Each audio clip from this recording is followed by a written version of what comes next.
туған жердің ауасы да бөлек. Туған жердің әрбір шыққан мұжадан тік түтініне қарап та қуанамыз. Барлық балалық шақ көз алдыңыздан бір картина сияқты өтіп жатыр. Сондықтан атамекен туған жер деген бір ерекше ұғым, қасиетті ұғым. Менің бойымда бір жылда өткен жақсылық болса. Осы елімнен, табиғатымнан туған жерден алдым. Бір жақсы биікке қарай ұмтылсам, сол уақыттағы бір адамдардың бойындағы ізгілік, адами таза қасиеттер біздің бойымызға сіңді. Сол уақыттағы біздің еңбек етуіміз бізге айтып келе жоқ. Өзіміз құлшынып қайтсек біз отаныма қызмет етемін, ата-анамның парызын атаймын, отан алдындағы парызымды өтеймін деген бір берік сеніммен жұмыс істедік. Сондағы менің алғашқы әріптесім бірге еңбек жолын бастаған Лиза отыр.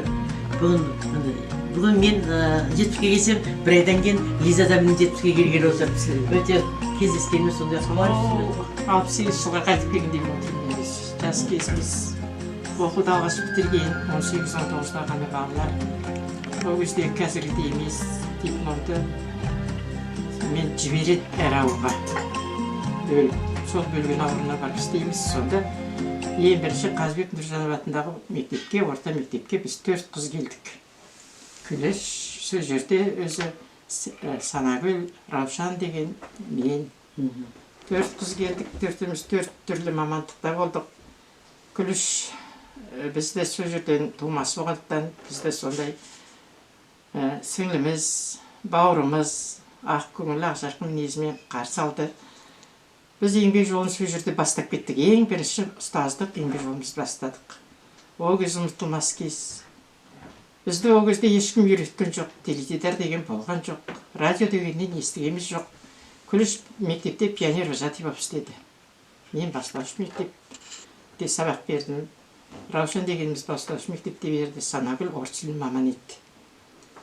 Сонда Күліш балаларды, оқушыларды сол кездің өзінде Күліштің бойында тұнған дарын, ол киелі Ақтоғайдың топырағынан шыққан дарын, кешегі Күләш шыққан, кешегі Манарбек шыққан, кешегі Әсет шыққан топырақтан туындаған тума дарын. Күліштің бойында тума қасиет, туа біткен қасиет, актрисалық қасиет, әншілік қасиет, оның бойында сол кезден бар еді. Балаларды сондай өнерге баулайтын. Сол кезде балаларды әнге де, биге де үйретіп, оларды әрбір Мұхтардың, Әуезовтың, Абайдың шығармаларын ойнауға баулып, ол кезде жастар фестивалінің өтетін жарыс. 72 жылы халық театры атағын алды, аудандық мәдениет театры. Сол кезде сол шақырылуымен сол Томпылтыраға бардым. Мен жаңағы бірінші ойнаған спектаклім жаңағы Алдар көшеде Қарашаш. Бұл кісі Меңді қызды ойнады. Меңсұлуды ойнады. Бұл кісінің әдемілігіне қарап, ана жерде сахнаға шығудың өзі, дайындықтың өзінде ұмытып кетемін. Ана кісіге қараймын да отырмын, ана кісінің ойнағаны, күлгені, несі өзім бірінші барған, менді аса біле қоймай, мен режиссерлардың айтуымен ғана сол шығасың нетесің ғой бірінші барған. Сонда осы кісінің соңынан қалмай біраз спектакльдерді ойнадым. Одан кейін бұл кісі жаңағы Жезқазған облысы болған кездерде 70 жылы сол жаққа шақыртылуымен кетіп қалды. Соны айтып жүремін. Өте әдемі кісі, өте жақсы, дарынды кісі ғой бұл кісі. Театр болсын, жаңағы көркем сөзді керемет оқитын. Онда сол қарап отыратым сахнаның сыртынан, осы кісідей болсам ғой деп. Осы кісілердің артынан еліктеп өстік қой, енді алдымызда осы кісілер болды. Осы кісінің киген бір қара көйлегі бар конференс болғанда, қысқа трапеция өзі қара. Қазақтың ойы бар. Бірінші қысқа көйлек. Бұл кісі жаңа Жезқазған облысына кеткен кезде, сол мен болдым орында. Конференс болып мен осы кісінің орнын бастым. Соның өзін сол өзіме бір керемет дәреже қып, жаңағына баламыз енді ол кездерде 18-де сол ана көйлектің өзін өзім арым қылып, енді осы кісінің жолын берсін деп, тәуба енді театрдан да біраз басты рөлдерді ойнадым. Одан кейін ардагерлер, ансамбльдер болды, тоқырауын толқыны болды атақты. Соның мүшелері болып жүрдік. Сонымен қазір зейнеткерлікке шығып отырмыз. Тәуба жаман емес, жақсы немен шықтық.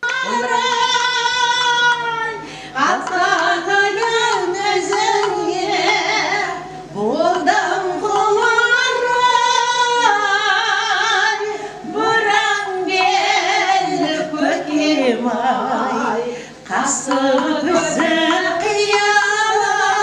Ayşir dolar ekin ay, el kadıram izlesem, табар мекем көкем ай.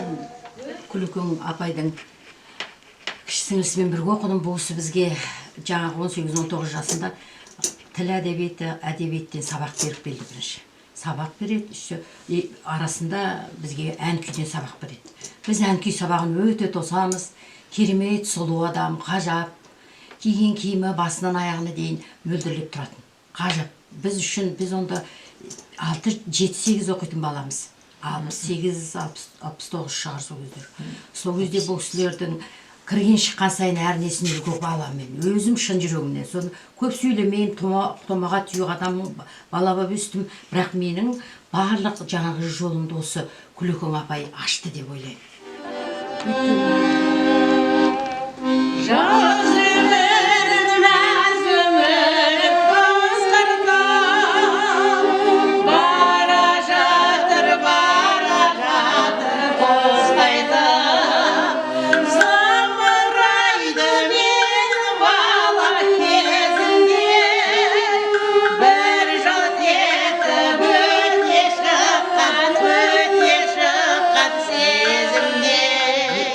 Айтпайды дейді ғой. 17-ге, 25-ге келіп жатыр екенсіз.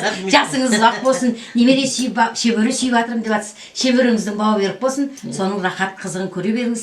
Осы қажы қайратыңыздан таймаңыз. Міне жан-жағыңыз, басыңыз аман, бауырыңыз бүтін болып, тек осы жақсылық қуанышта жүре беріңіз. Бұрынғы әдемі сұлу бетіңізде тұрсыз. Сол сүйіспеншілікпен есім аламын мен сені. Жиі жаңағы. Мен де айтамын. Енді қазір сен өнер қайраткерісің. Солай ғой, мына жерде қандай үлкен дәрежеге шықтың. Мен сендердің әрбір шыққан биіктеріңе жүрегім жарылып қуанамын. Өйткені шәкірттің жеңісі ұстаздың мерейі және ұстаз еңбегінің жемісі деп қабылдаймын мен уақытта. Рахмет. Есіңде бар ма? Сосын Ақбаян үйреттім ғой саған. Ақбаян. Иә, қара, сол бір кеште. Сол бір кеште. Соны көрейік, оны айта аламыз ба? Айтылады. Өзім бастап берейін қазір. Сол бір кеште аялады тәтті арман, жан сырымды